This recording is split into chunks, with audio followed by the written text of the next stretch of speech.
İndi deyək ki, hamı salih ola bilər. Allah istəsə hamı olar. Ol desə, vallahi hamı Allah'a ibadət eləyər. Lakin Allah seçim verir. İmtahan deyəri niyə deyilir? İmtahan edir. Görüm kim sadiqdir sözündə, kim yalancıdır.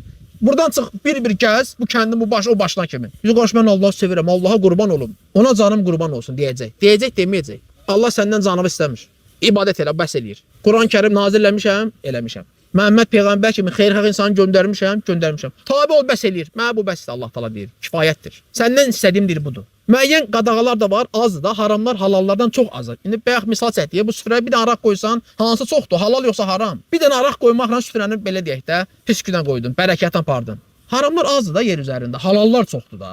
İndi Allah Teala bizə nə istəyir ki? Bir yaşa, ye, iç, yat, dincəl, səyahət elə, amma halal çərçivədə. İslamın dairəsindən qırağa çıxma. Bu dairədən qırağa çıx. İndi qurban olum demirsən, lazım deyil, olma. Olmadı, istəmir Allah səndən bunu. İbadət elə.